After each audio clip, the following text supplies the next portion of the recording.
Welcome, everyone. We're here at Adventures in WeCon Live 2023. So you have me, Amani Roberts, to my far, far right. Introduce who's that there? Mandy Graziano.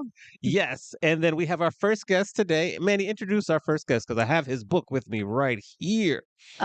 His book. So we have Tim Mulligan, who is a chief HR officer by trade, but Tim is embarking on a whole next level Tim point 2.0 in his life of writing books and writing plays and converting books into graphic novels.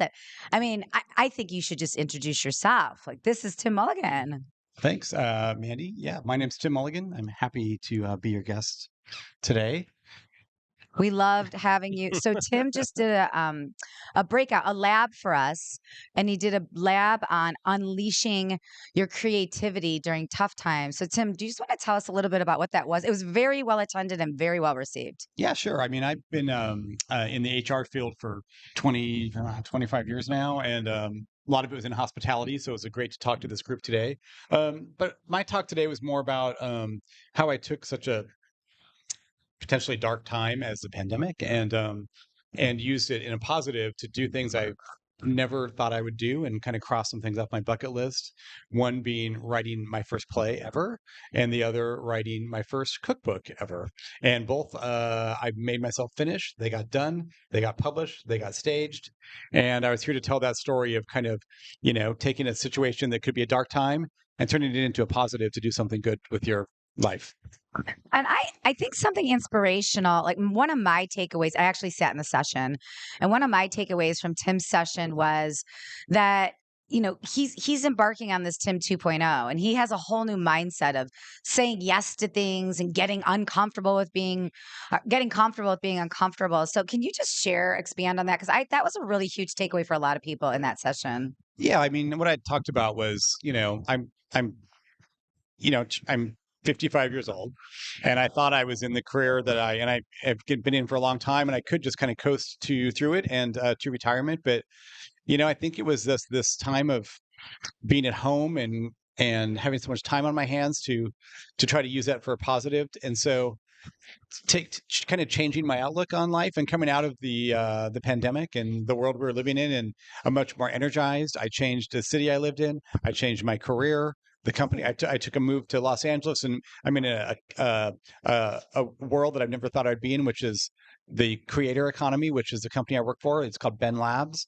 But I also, like I said, wrote a book and wrote a play, and I have a graphic novel that's coming out, and I've just really taken this time to kind of get fired up. And you call it Tim 2.0. I love that. I just see it as the next. You're welcome. I tell people that I know that I'm not slowing down. I feel like I'm kind of just starting my career, though I've been in the same type of career for 25 years now.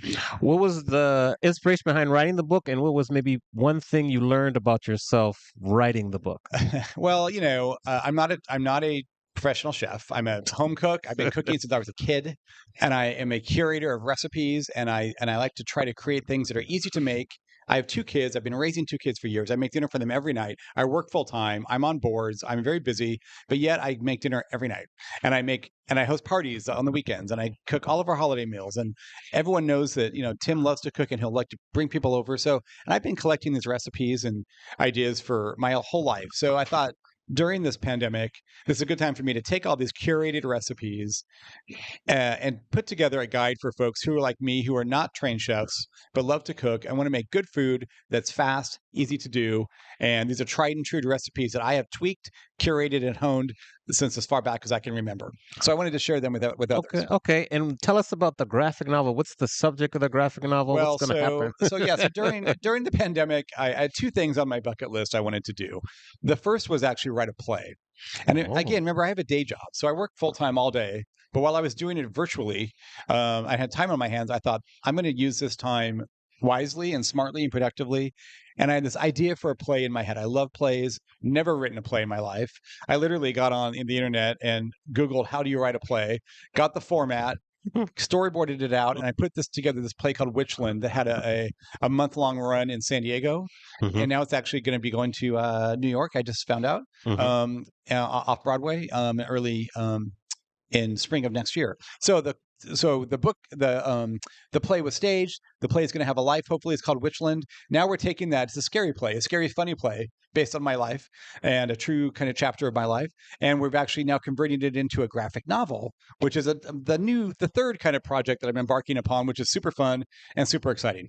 Okay, I love it. I love it. And Go ahead. I was super lucky to actually see Tim's play in the fall. Ooh, It was spectacular. And thank you. I go to the theater a lot, but this was interactive and immersive. So the fact that it is going from San Diego and it's going to be New York City in the spring next year, I think it's just a huge accomplishment.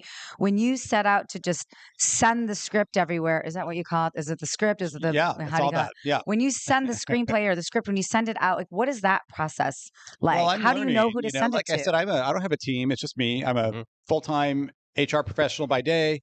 So I've just done my own, just being crafty and being resourceful. Researched a bunch of theaters that, besides the theater that staged, Backyard Renaissance staged my play in San Diego, and it did great for those 4 weeks. But once that's over, what next? So now I've just been kind of researching that on my own, learning it, and not taking a no as an answer, and being persistent and being kind of dogged. And I luckily a theater in New York bought a bit on that, and they came back and we're excited to stage. I think that the play, what's unique about it is it's scary. There's not a lot of scary plays out there. It's immersive. That's a trend right now. yeah. And it's based on truth. And so I think I just got lucky with this, finding the right theater now twice to launch the play. How have you? I like how Manny calls it Tim 2.0. Me too. But when we really dig down, that takes a lot of courage. Yeah. How have you had the courage to reinvent yourself at a more, as my students like to say, more seasoned age? I mean, that's I think, That season of well, mine. I'll say it. I'm 55. Like I said, I just, didn't have to do any of this. I could have just, I love my day job. I love being in human resources. But I found myself this year at this age being an empty nester for the first time, Mhm. finding extra time on my hands, and deciding to actually take a risk. Besides the creative endeavors like the cookbook and the play, and I'm writing more plays now, I still have my career, which is my day-to-day job. And I actually made a big jump during the pandemic and left my company in Seattle and jumped into a whole new industry for me based out of Los Angeles, which is the world of the creator economy. And to Okay. me, that's part of the story here is, as I go into the second half of my life and my career, to not rest on my laurels, to not close the door to risk taking, and to jump at these new adventures. Yes. Otherwise, there'll be a lot of coulda, woulda, shouldas in my life, and I'm hoping to not have those. Definitely. Tell us, what job did you leave, and then what jobs, and tell us about all the kind of jobs you're doing now. I mean, I've had a great HR career. I was with Starwood Hotels for many years. Mhm. That's how I met Mandy. Then I had the good fortune of serving as the chief HR officer for the San Diego Zoo for 13 Okay. years. Okay. And that was a great, amazing job. I could have stayed there and retired, as many people do. But I took a risk 6 years ago, and went to work for Paul Allen up in Seattle, as the Okay. chief HR officer for him and his company, Vulcan. Mhm. And I took my family, uprooted them, took that first big jump, that first big risk, and jumping into the technology world up in Seattle. And then just last year, I got this opportunity to move down to LA and Palm Springs, where I'm residing, and working for this new company. It's called Ben Labs. Okay. It's right in the heart of the creator economy, looking to be the center for creators and brands and consumers to all go and kind of meet in the middle with an AI tool that does all that. And to me, it's all just part of not resting on my laurels, taking risks, and not being afraid to say no and jump on a new endeavor. So I have the new career, and plus I have all these creative endeavors that I came out of the pandemic fired up and a whole new person after that. What would you say, and then I'll come to you, Manny, for your next question. What would you say to people who are maybe looking at you like, I want to do what Tim does or what he did, but I'm scared and I'm worried about what could happen if it doesn't succeed? Yeah, I mean, look, I'm unique. I've had a good, interesting success with a couple of these projects. Like I told the group today, I didn't think the play would ever see the light of day. Mhm. I didn't think the book would ever get published. I didn't think I'd be able to buy the book. I didn't think I'd be able to write another book. So I think just for me, it was the fact of getting it done and having something that's been weighing on me for years. I always wanted to write something. I wanted to get this creative side out. And just the fact that I got it done would have been probably enough for me. The Right. icing on the cake is that people like it and it's kind of resonating and doing other things. So I think to answer your question, I don't know. I think the advice to me is, if there's things you've been wanting to do for a long time that you just haven't ever done, have been afraid to take the risk and do, if you can make the time in your life and the effort to do it, that's a great first step. And I think there's such a great peace and excitement that comes with that. If that project succeeds and goes to another level, then that's just even better. Awesome. All right. Yeah. Good. And I think, Tim, over the years as an HR professional, you have seen so many great new employees rise to leadership, rise to whatever they're doing in their world. Like what do you think the secret sauce is, or what advice do you have for, and not even somebody who's 55 years old, like what advice do you have for anybody that's working in any environment right now, how to be a great employee, how to stay at a great job, and how to love what they're doing? It's a great question. I think the one thing that I love about my life in HR is that I'm able to help early career talent. I love college internship programs or like externship programs, management training programs. I love to find that employee who has a spark, who has a drive, has a love for the company or the industry, and to help, kind of foster that person into their career. So I think it's those go-getters who give it all, who aren't dialing it in, who aren't job hopping all the time, but finding someone who's really committed. And those are the folks that I resonate with. And I will then go out of my way to foster that person and bring them up. I saw people in the audience today that I hired, that I got visas for, that I took out of college. And that's something that I'm really proud of.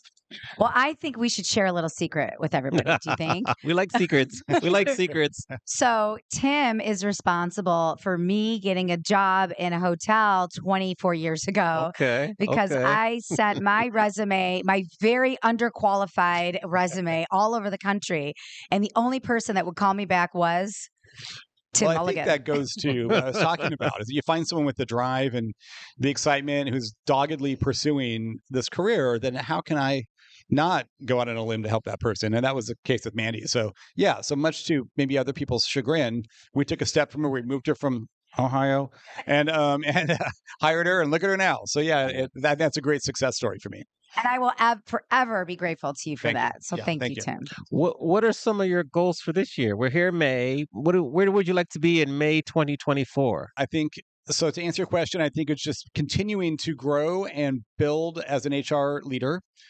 Creatively, though, I'm not giving up. I have another book coming out in September of my second cookbook. Okay. It's based Okay. on my first one, A Perfect 10. It's more party editions of party themes and party menus. That'll come out in September. As I mentioned, my play is going to get staged in New York in April. So Okay. hopefully in May of next year, I will have be coming off of a real high and a success with the play. Yes. Okay. The graphic novel is going to come out early in the year. Busy. And I'm already mapping my summer right now around new projects that hopefully will have some life down the road. Okay. With everything that you have going on, how do you stay organized and not forget anything and keep everything straight? What tips do you have for the audience who might be watching? It's a great question. People ask me all the time, how do you have time? I'm like, well, I do have time. Luckily, I do have the time on my hands to do this. My partner works. I have time on the weekends, but I carve out time and I stick to that schedule. I'm an empty nester for the first time this year. My kids are, off doing things. Mm-hmm. So I'm taking my free time and turning it into creative free time. So for me, it's carving away. It's making myself sit down in front of the computer in a great environment, being on a schedule. I mean, it's not for everybody, but it works. It works for me. I mean, look, if I could do this 24 hours a day, I would do it, but I still carve out time for being a family person, for being a community person, being on boards, being great at my day job. But these new creative endeavors, I've found a way to weave them into my life and my schedule and stick with it and make the time for it. Okay. I just think that's the takeaway, right? He's committed to carving out time for stuff that matters to him. And I think we all could benefit from that too. So normally at this point, we normally plug one thing, but I feel like we're going to need an extra 45 minutes to plug everything. So just really quick. Tim Mulligan, buy his book. I have the book. I've cooked a bunch of recipes from it. It's called A Perfect 10 Cookbook. And the recipes are delicious. And then go see Witchland in New York. The tickets go on sale Halloween this year, Halloween. right? Make a trip to New York. It's off Broadway. Fun. Playing. It opens up on April 5th, 2024. And then your Instagram handle, because now He accidentally has an Instagram following, and he's a creator. So, what's your Instagram handle for everybody to It's follow? A Perfect 10 Cook, and it's full of recipes and blogs all the time. Okay, and then the last thing is the new book that's coming out. What's the name of the new book? And it's coming out in September as well? September, there'll be a Perfect 10 party edition, and then look for a Witchland graphic novel to come out early in the year, next year. Awesome. We are so grateful that Yes. you're spending time with us. Yeah, And it's been thanks super for fun. speaking at WeCon. We Yeah. really appreciate I love it. WeCon. Awesome. All right. Thank you very much. Thank you. Thank you, Farrah. Great.